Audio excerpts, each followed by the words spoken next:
श्री गुरु चरण कमलेभ्यो नमो नमः। बहुनाम जन्म नामन्ते ज्ञानवान प्रपद्यते। वासुदेव सर्वमिति सा महात्मा सुदुर्लभः। आत्मदर्शन अमृतवाणी 2334। दामाजी संत थे, एक अच्छे संत। उनके समय में भीषण अकाल पड़ा, जनता भूखों मरने लगी। उन्होंने राजकोष का भंडार खोल दिया। बादशाह को लोगों ने झूठी खबर दे दी कि चोर बदमाश अत्याचारियों के लिए संत जी ने भंडारा लुटा दिया। बादशाह ने दास जी से पूरा हर्जाना भरने को कहा। तब स्वतः ही भगवान बिट्ठू महाराज के रूप में बादशाह के दरबार में पूरा हर्जाना भर आए। ऐसी सुरक्षा भगवान की होती है भक्तों के प्रति। वाणी 2335। जब तक सृष्टि चलती है तभी तक संतों का जीना होता है। दुनिया की खुशी के लिए ही वे जीते हैं। जब तक एक प्राणी दुखी है, तड़प रहा है, तब तक संत जन सुखी नहीं हो सकते। हम लोग केवल अपने परिवार के लिए ही चिंतित हैं, जबकि संत जन तो दुनिया की खुशी के लिए और भगवान की खुशी के लिए चिंतित रहते हैं। उनकी स्थिति बड़ी अजीब होती है। वाणी 2336।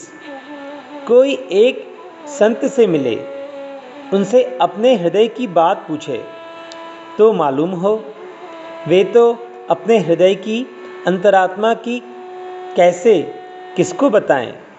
उन्हें डर लगता है परमात्मा की नाराज़गी का, और उससे भी अधिक चिंता डर रहता है दुनिया की नाराज़गी का। इस तरह से उनकी सदैव परीक्षा होती रहती है। अब वे किसी अन्य को अपने हृदय की कैसे बताएं, जताएं। वाणी 2337। एक संबंधी थोड़े समय के लिए अपने संबंधों के लिए दुखी हो जाता है और फिर अपने तथा अपने परिवार की चिंता में डूब जाता है।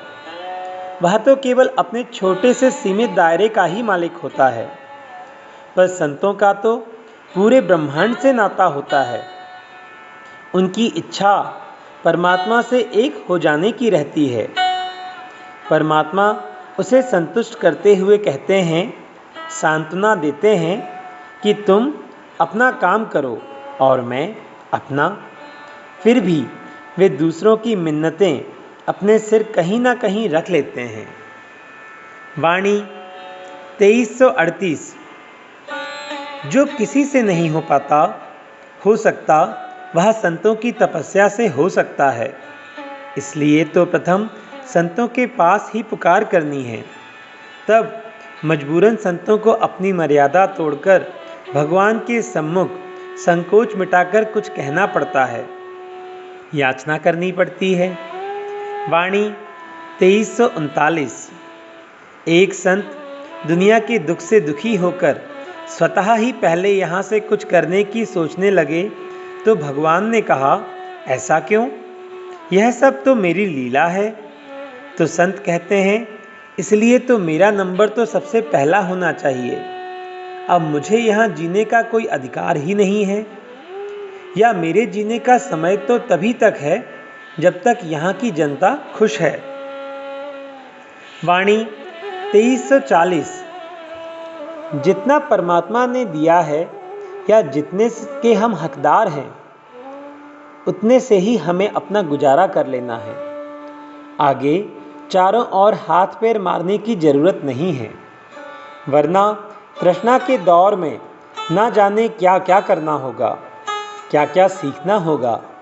भगवान ने जितना चाहा दे दिया, आगे अपने मन की करके सब खो ना दें। जरा दुनिया के लोगों पर भी विचार करें, अपने ही भरने खाने की ना सोचें। वाणी 2341। ग्रामीण क्षेत्र में बनिया अनाज के बदले सामान देता है तो पहले अनाज में मुनाफा लेता है, आगे वस्तु में मुनाफा लेता है। इस तरह 1 रुपये की वस्तु 1.5-2 रुपये में देता है। ऐसा लाभ किसी भी तरह आगे चलकर फलीभूत नहीं हो पाता और ऐसा करना भी नहीं चाहिए, क्योंकि हर काम बात उचित रूप से ही ठीक रहती है। मनमानी से किसी को लाभ नहीं। वाणी 2342। हमें अपना काम चलाना है, गुजारा करना है, पर भूल हमारी यही होती है कि हम किसी भी तरह सबसे आगे हो जाना चाहते हैं, या आगे भी होना है तो हो जाएं, पर लूट मार करके, धन संग्रह करके कैसे कोई आगे होगा। मनमानी करने पर ना तो दुनिया से हमें मान्यता मिलेगी, ना परमात्मा से ही। वाणी 2343। पृथ्वी को तो सबका भार सहन करना ही है, चाहे वह चोर चंडाल ज्ञानी पंडित कोई भी हो। पर जो प्राणियों से द्रोह या शोषण में लगा हुआ है, उसका भार पृथ्वी पर बहुत अधिक होता है। जहाँ व्यक्ति को एक दूसरे की मदद करनी चाहिए, वहाँ व्यक्ति दूसरे को मिटाने में लगा हुआ है। इससे उसका कर्ज बढ़ता है और पृथ्वी का भार भी बढ़ता है। ऐसे व्यक्तियों से ना कभी सत्संग किया है, ना संतों का दर्शन। बिना श्रेष्ठ पुरुषों के संग से दूसरों के प्रति दया, राहत पहुंचाने का भाव हो नहीं सकता। वाणी 2344। खूब परिश्रम किया जा सकता है। किसान जितना अधिक परिश्रम करता है, उतनी अच्छी फसल आती है। यह तो उसकी मेहनत का फल होता है।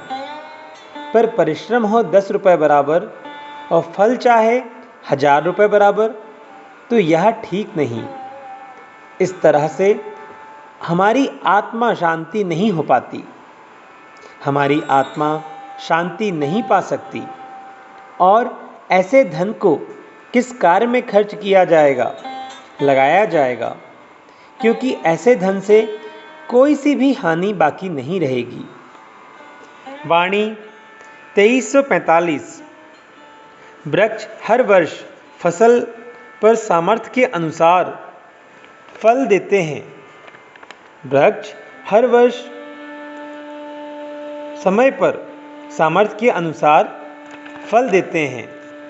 व्यक्ति यदि चाहे कि उनसे इकट्ठा मनमानी फल प्राप्त कर ले, तो ऐसा उचित नहीं हो नहीं सकता, क्योंकि वहाँ भी सीमा है कि इतने ही फल आएंगे वर्ष में। यदि हम लोभवश वृक्ष को काट दें, तो आगे फल कहाँ से मिलेंगे। और स्वच्छ वायु, छाया ऊपर से चली जाएगी। श्री गुरु चरण कमलेभ्यो नमो नमः। सभी को दंडवत प्रणाम।